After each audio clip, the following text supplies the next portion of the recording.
Hello everyone. Tennocon 2018 showed us a lot of things. We heard talk about a lot of things, and I just want to make a quick review of what went down there, and my thoughts and feelings about what I saw.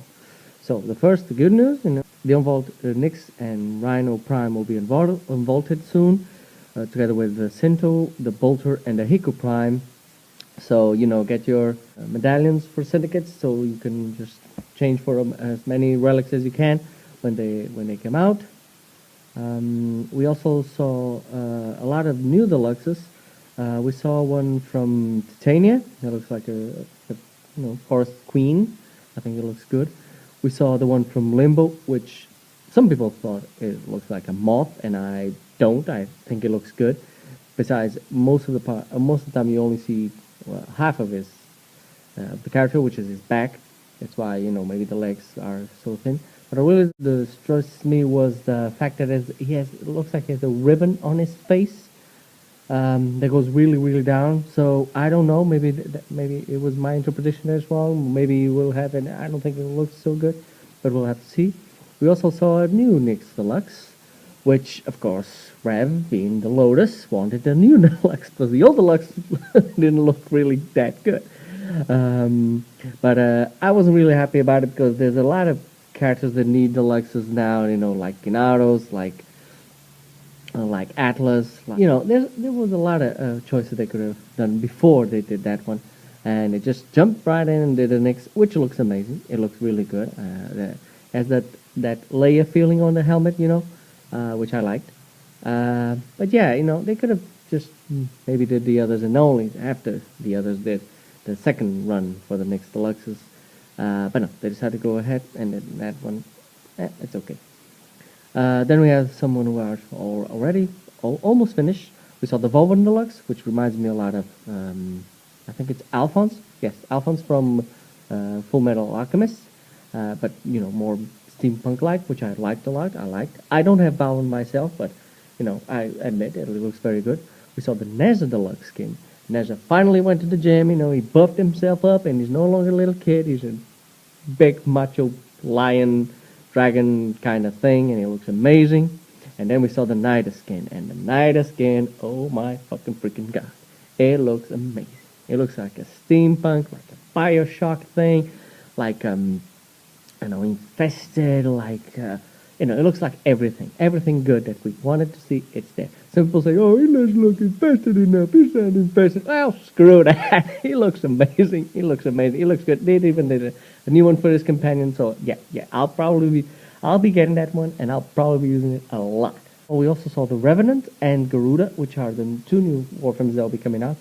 Now, the Revenant doesn't really look that good to me. It has a lot of strings. I don't know if it's supposed to be fur, glowing fur, but then he has that horn on his head, and it just, the ensemble doesn't really speak to me. I think it could be. I think they may be going a little bit like Nidus, but then they're just trying to make it different, and they just mesh things up there and there.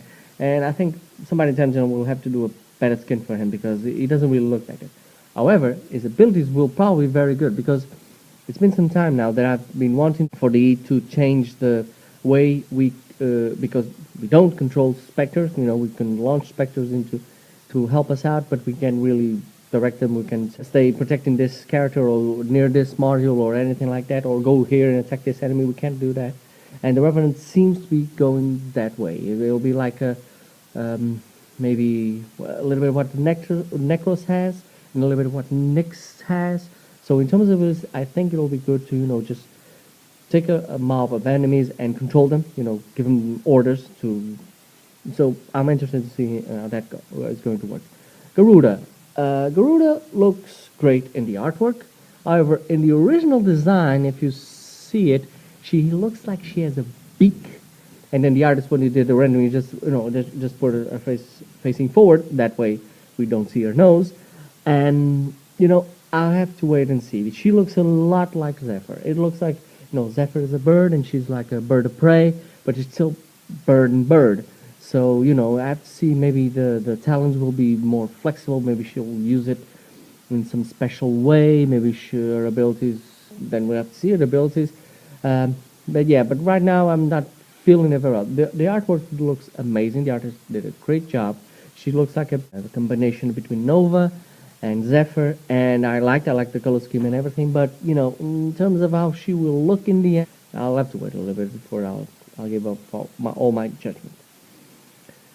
Then we go into Fortuna. Okay, Fortuna looks freaking amazing. Okay, PoE was very flat. It just had trees and grass and some rocks.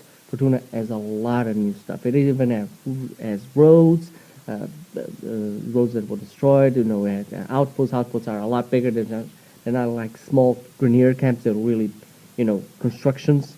And yes, I thought it was amazing. It's going to be 4 times bigger. It's going to have a lot of more interesting stuff. Yeah, I like that. Then they showed the hoverboard, and I was like, oh my god, this is what I wanted in PoE. Because in Blizzard Ireland, they put up that Arcwing, which is not exactly an Arcwing. It's now called a Skywing, but it looks like an Arcwing, and it does everything like the Arcwing does. So, you know, I had mixed feelings about it. Furthermore, Fortuna looks a lot more vertical. You know, it has a lot of mountains. There's a lot of tall trees. So maybe the Arcwing would be very, and will be if they're implemented. It will be more useful and very useful, probably more than the hoverboard. So my question is the hoverboard the only element we'll have to travel around the plains, around Fortuna, sorry, or will we be able to use the Arcwing? And if we can use the Arcwing there, will we be able to use the hoverboard on the plains of Eidolon? So if that just means that a travel position they're going to insert in open worlds, okay, fine, we can use whatever we want. But if they're going to say, oh no, in Fortuna you just use the overboards, and in Plains of Ireland you use Arcwing, because Arcwing is very attached to Plains of Ireland right now because of Rivens. There's a lot of Riven challenges that you need to do things with the Arcwing on the plains. So, you know, we'll see how it works. For me, I would like to have the hoverboard also on the plains, and I would like to have them change the design of the Arcwing to Skywing. And speaking of the Arcwing, let's go to Railjack. Railjack is going to be a new mission. I don't know if it's going to be a single mission in Venus. From all we saw, it's one mission only. It's a mission in Venus. But I did notice that the Railjack, the ship, had the arsenal there. So, I don't know, maybe you'll have to use it. It'll be, my idea would be nice if you could use it in sorties, in daily sorties. You know, you put together a team, then you do one mission, then you do a Railjack mission to the next objective, then you do the next objective, the second objective, then you go to another. You know, you go step by step using the Railjack, so that everybody, you know, could change the loadouts they need depending on missions. So there's a lot to explore there. I don't know if they will go that far. Many times they just does one level, one mission, and that's it. They insert it in game, it's done. People will play it. They put some kind of good reward, maybe a new frame part there. But they don't expand. Sometimes they don't expand too much on those things. My other concern with Railjack is how are you going to do it solo? Are you going to be able to do it with the Arcwing? For me, it'll be fine. I love the Arcwing. I would love to do the Arcwing. You know, go to the Arcwing, killing enemies through space, then go to the mothership and get in and do the mission there. I would have no problem with that. But that's not exactly what they're selling. They're saying, okay, you got to get a squad, you got to get on the Railjack, then you got to go here and you got to attack this carrier. So for now, it's just a single mission. I would like to have at least one other single mission for Greniers. I know you go to the Grenier ship, at least two of them. I'm not going to get into the Infested and all that, and maybe have several Railjacks. You know, like you have Arcwing missions all around several planets, have Railjack missions all around those several planets. Maybe they will do it, maybe they won't. Right now, it's just that single mission looks good. It looks really good. Will people play it? We'll still have to see, because a lot of people don't really like the Arcwing. They don't like. Steve loves space, and he loves, you know, the idea of going with a ship and flying through space. That's why he put in the Arcwing, and I do like that. I do like that a lot. But I don't see the rewards on Arcwing. That's why I don't play it so much. And also, a lot of people don't really like it. What I like it was for them to have, you know, really good rewards on Arcwing. There probably will be a new Arcwing, I think, because the Arcwing that they showed us seemed to be a little different from all the ones that we saw. So there probably will be a new Arcwing, and I would like them to get back to Arcwing Defense, because to level up Arcwings you don't really have a really good mission. You don't really have a long-term mission for Arcwing right now. But I do like Arcwing, and I do like Arcwing Defense, and I would like it to get back, even if it's a single objective to defense, because in the old days you have to defend 2 objectives. It was really, really hard, very complicated to get a squad, very complicated to coordinate. But now, things are moving in the right direction, and with Railjack, maybe they can just bring it back. Now, I left this for last because this is what part I really was surprised at Tennocon this year, which was the Switch. Warframe is going to Switch, which is the Nintendo console, portable console. And one of the things that I really, really, really like about this is about Warframe is the fact that you play co-op. However, it does not allow to play coach co-op. And I have friends, family. I have a brother, which I used to play all of the games together, and now I can't because games don't do that anymore. If you want to play, I play on PlayStation 4. So if you want to play the game, you gotta get another PlayStation, you gotta get another television, you gotta have a setup, where you both can play, and it doesn't really work that well anymore. However, Switch works like that very, very well. That's why the Monster Hunter Saga started there and was built there and became famous there and blew everywhere, including now in PS4 with Monster Hunter World. So I think the portable, the way Warframe is going to be ported to Switch, if it's done right, if it's done good, if it works really well, like it did, for most of us, I think the player count for Warframe is going to go through the roof. I mean, it's really going to be a lot because people want to play together. They want to be together, going like giving directions, going like, "Hey man, do this, do that. I'll use this ability, and I'll use it." And I don't see that many times doing people with mics because you might get a squad with someone who doesn't play very well, or someone that just plays too well, somebody that is too young or young or old, and people have problems talking to people that we don't know. We don't really feel comfortable talking with people that we don't know about things. I mean, sometimes you have to in the mission. You have to, oh man, people turns on the mic and say, "Man, you gotta be in that place, or else we're gonna get swiped out of here." But it happens very, very rarely. So having this co-op experience where people just, are physically together playing, that is going to be amazing. I think it's going to be very good for the game. I think Digital Sims did a great job. I think they're going to make tons of money about it also. So, yeah, that was my great surprise and the thing I really was hyped about. I'm not sure I'm going to get a Switch to play it, but, it's going to be good anyway. Now for last. Last, because Tennocon also is last, we saw the old war turn into the new war, where Rotos now will be our enemy.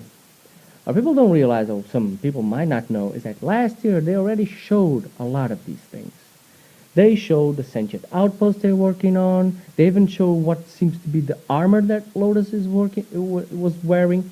So, yeah, that will probably be very, very good.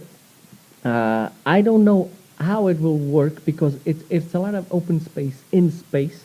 So I think the Arcwing will have to have a more predominant role there. And then once we get there, we'll probably have those. We will probably also be able to wear those armors, or at least part of the armor, as a weapon. So when I saw that in the end, I was like, oh my God, they're going to. They showed it last year in 2017. They are working on it. They showed Railjack also, but Railjack is already run. So I'm pretty confident, whatever you want to say, that probably at the end of this year, maybe beginning of the next year, we will have an addition to the story, which will be, important and game changing. And I'm really looking forward to that. Also because Umbra has a special ability that affects sentience. The second ability affects directly sentience. So I don't know how much of the Umbra lore is going to expand to other frames, so we can use those other frames or those other mods in the sentient outpost against our former mom, now Lotus. But yeah, there's a lot of things to explore in the end. There's a lot of room to maneuver. So I'm keeping my hopes up, and I'm pretty confident that they will deliver in the end. So yeah, those are my ideas on the Tennocon of what we saw, my feelings about the future, my thoughts about it. So thank you very much for watching, and I'll see you next time.